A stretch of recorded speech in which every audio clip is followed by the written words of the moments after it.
नमस्कार, विंध्या टाइम्स में आपका स्वागत है। डेली न्यूज रिपोर्ट्स के साथ आपके बीच हाजिर हुए हैं। सबसे पहले नजर डालते हैं पहली न्यूज रिपोर्ट पर। पहली खबर है, मध्य प्रदेश में अब शिवराज सरकार फैसला लेने जा रही है। फैसला दरअसल यूं है कि अब मध्य प्रदेश में जुलाई में भी स्कूल नहीं खुल पाएंगे। इसके पीछे कारण यह है कि बढ़ते हुए कोरोना मामलों को देखते हुए मुख्यमंत्री शिवराज सिंह चौहान ने शनिवार को स्व सहायता समूह से बातचीत के दौरान यह बात कही। इसके बाद तय हो गया कि प्रदेश में जुलाई में स्कूल नहीं खुल पाएंगे। इसके पहले स्कूल शिक्षा विभाग ने 30 जून तक के लिए ये ऑर्डर दिया था कि स्कूलों को बंद किया जाएगा, लेकिन कोरोना जिस तरह से मध्य प्रदेश में पैर पसार रहा है और जिस तरह से अब पूरे लगभग जिलों में, लगभग क्या पूरी तरह से मध्य प्रदेश अब कोरोना की चपेट में है। इंदौर, उज्जैन और भोपाल के हालात ऐसे हैं कि अब किसी भी तरह का कोई नियंत्रण नहीं है। अब मुख्यमंत्री भी समझ गए हैं कि इन परिस्थितियों में किसी भी तरह का कोई रिस्क नहीं लिया जा सकता। पहले जब ये 12वीं बोर्ड की परीक्षाएं शुरू हुई उसके पहले विरोध देखा गया, लेकिन कैसे भी करके प्रशासन ने तमाम व्यवस्थाओं के साथ स्कूल की परीक्षाएं संपन्न कराने का निर्णय लिया था। परीक्षाएं चल रही हैं, लेकिन ये साफ हो गया कि नया सत्र और स्कूल अब नहीं खुल पाएंगे। 30 जून तक के लिए पहले सरकारी ये आदेश जारी हो गए थे कि सरकारी और निजी स्कूल के साथ शैक्षणिक संस्थानों की छुट्टियां घोषित हो चुकी थी 30 जून तक के लिए। लेकिन अब जिस तरह से डिस्कशन आ रहा है, वो गाइडलाइन भी तैयार की जा रही है। 30 जून तक एक बैठक करेंगे, तमाम विशेषज्ञों से बात होगी, लेकिन ये साफ हो चुका है कि अब स्कूल जो है वो 30 जून क्या मतलब जुलाई में भी नहीं खुल पाएंगे। आगे कब खुलेंगे ये अब तक निर्धारित नहीं है, क्योंकि आंकड़े जिस रफ्तार से बढ़ रहे हैं, मौत के आंकड़े जिस तरह से बढ़ रहे हैं, लगातार संक्रमितों की संख्या जिस तरह से बढ़ रही है, हालात ये हैं कि देश भर में अब हर दिन लगभग 11 से 12 हजार लोग कोरोना संक्रमित मिल रहे हैं। रोज मौतों का आंकड़ा बढ़ता जा रहा है, 3 लाख के पार है। सिचुएशन इतनी ज़्यादा खराब होती जा रही है कि अब सरकारों के पास कोई विकल्प नहीं बचा है। 16 जून तक परीक्षाएं हैं, उसके बाद कहीं ना कहीं ये परिस्थितियां निर्मित हो रही हैं कि जून में रिव्यू जरूर करेंगे, लेकिन जुलाई में स्कूल नहीं खोल पाएंगे, ये साफ हो चुका है। अगली खबर, मध्य प्रदेश के शहडोल में एक बड़ा हादसा हुआ है। खदान धंसने से 6 लोगों की मौत हो गई है, 4 की हालत बेहद गंभीर है। अभी भी 6 लोगों के दबे होने की आशंका थी। प्रशासन ने रेस्क्यू शुरू किया, कलेक्टर, एसपी सब मौके पर पहुंचे। दरअसल सफ़ेद मिट्टी की खदान धंसने से 6 लोगों की मौत हुई थी। ब्योहारी विधानसभा के अंतर्गत का ये मसला था। विधायक ने आनन फानन में मुख्यमंत्री से बात की, लगातार बताया, अपडेट दी कि क्या परिस्थितियां हैं। ब्योहारी थाना के पपरेड़ी गांव का ये मसला था। कलेक्टर सत्येंद्र सिंह, एसपी सत्येंद्र शुक्ला दोनों मौके पर पहुंचे। जेसीबी की मदद से मिट्टी हटाई गई, शवों को बाहर निकाला गया और ये एक बात निकलकर सामने आई कि ये निजी ज़मीन पर ये इस खदान का अवैध रूप से संचालन हो रहा था। गांव वालों से मिट्टी खोद कर जमा करते थे ग्रामीण और उसके बाद अवैध रूप से व्यापारियों को बेचते थे। सफ़ेद पेंट बनाने में सफ़ेद मिट्टी का ये इस्तेमाल किया जा रहा था। मुख्यमंत्री शिवराज सिंह चौहान ने ऐलान किया है कि मृतकों के परिजनों को 4-4 लाख रुपए की राहत दी जाएगी। पूर्व मुख्यमंत्री कमलनाथ ने मांग की है कि मदद की जाए, पीड़ित परिवारों के प्रति संवेदना भी व्यक्त की है। 5 मजदूरों की मौत हो चुकी थी। अब जो शव दबे थे उन पर भी अभी आशंका है कि कुछ और लोगों की मौत हो सकती है। तो बड़ा हादसा हुआ है, 6 ग्रामीणों की मौत हो चुकी है, पुष्टि भी कर चुका है प्रशासन।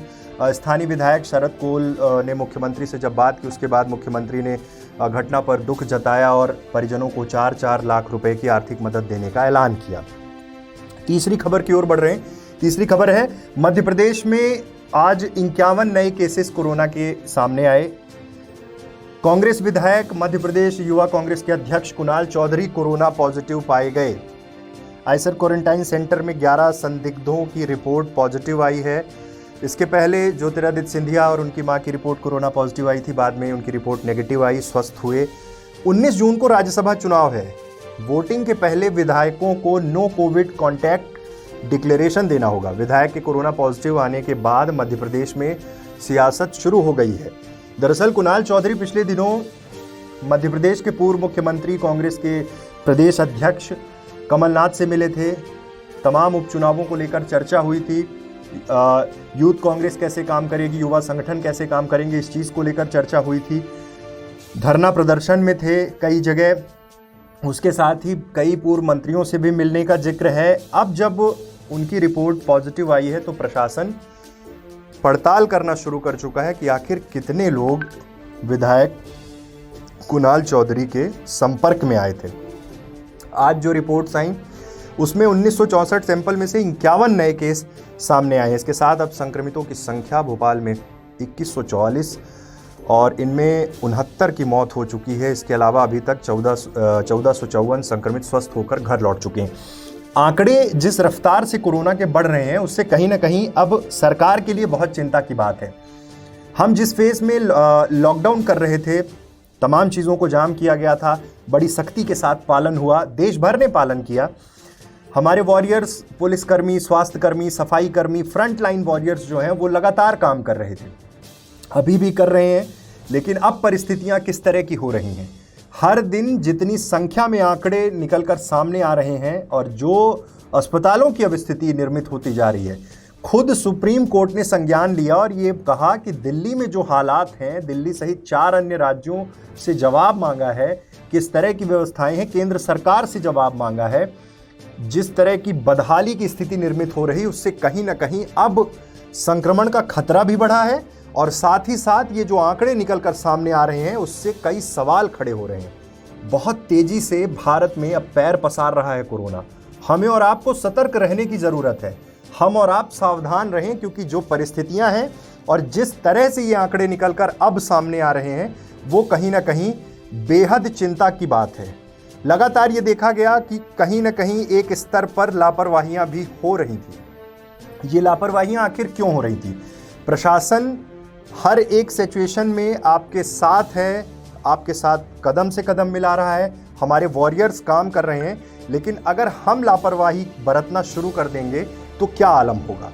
एक दिन में 12-12 हज़ार केसेस आने का मतलब क्या है? मतलब हम एक बड़े खतरे की ओर बढ़ रहे हैं और प्रशासन हमसे सिर्फ ये गुहार लगा रहा है कि अपने आप को सुरक्षित बनाएं, सुरक्षित रहें, ध्यान दें, सोशल डिस्टेंसिंग का पालन करें। जैसे ही लॉकडाउन फेज 5 शुरू हुआ, 5.0 शुरू हुआ, या फिर साफ तौर पे कहें कि अनलॉक 1.0 शुरू हुआ, हालत ये हो गई कि ज़्यादातर लोगों को ये लगने लगा कि कोरोना का खतरा अब टल चुका है, कोरोना समाप्त होने लगा है। जबकि आंकड़े, परिस्थितियां और जो सिचुएशन है वो आपके सामने है। हर दिन ऑन एवरेज 11,000 से 12,000 केसेस आने लगे हैं। मौतों का आंकड़ा बढ़ चुका है, 300 से ज़्यादा मौतें दिन भर में हो रही हैं। तो क्या हम इन परिस्थितियों में लापरवाही बरतने की कंडीशन में हैं? बिल्कुल नहीं। हमें और आपको सजग होना होगा, सतर्क रहना होगा, क्योंकि जो हालात हैं वो हालात देश के पक्ष में बिल्कुल नहीं है। कोरोना का खतरा बिल्कुल कम नहीं हुआ है। आखिरी खबर की ओर बढ़ रहे हैं।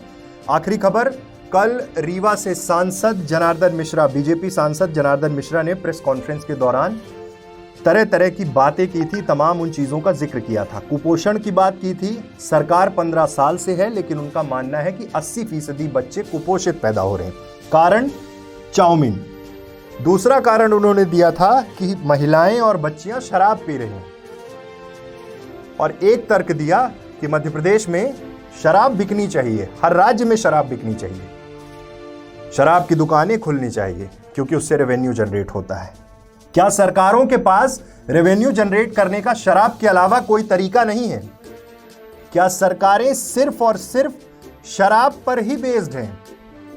दुर्भाग्य है मध्य प्रदेश का। मध्य प्रदेश में महिलाएं, आबकारी विभाग की महिला कर्मचारियों को शराब बेचने के लिए ड्यूटी पर लगाया गया था। तमाम विपक्ष, आम जनता का दबाव बढ़ा तो हटा लिया गया। शिक्षकों की ड्यूटी भी लगी है कुछ जगह। ये परिस्थितियां हैं। हमें और आपको सोचना होगा, क्या प्रदेश सिर्फ शराब से चल सकता है? रेवेन्यू की बात हो रही है। इस मसले पर अब विपक्ष पूरी तरह से एक्शन मोड में है। आज रीवा सांसद के इन बयानों को लेकर महिला कांग्रेस ने प्रदर्शन किया, थाली बजाई और उनकी सद्बुद्धि के लिए प्रार्थना की गई और यह भी कहा गया कि वो इस बयान पर माफ़ी मांगें। लेकिन सांसद के साथ ये पहली बार ऐसा नहीं हुआ है। उसके पहले वो तमाम ऐसे बयान दे चुके हैं और कितने बयानों पे उन्होंने माफ़ी मांगी, ये रीवा की जनता के सामने है। खैर, तमाम मुद्दे हैं, तमाम चीज़ें हैं, तमाम बातें हैं, लेकिन इस वक्त सबसे बड़ी जो चुनौती है वो कोरोना की है। कोरोना से हमें और आपको लड़ना है, तमाम नियमों का पालन करते हुए, सोशल डिस्टेंसिंग का पालन करते हुए और किसी भी तरह से हमें हमारे परिवार को, हमारे समाज को, प्रदेश को, देश को बचाना होगा। बहुत बहुत धन्यवाद।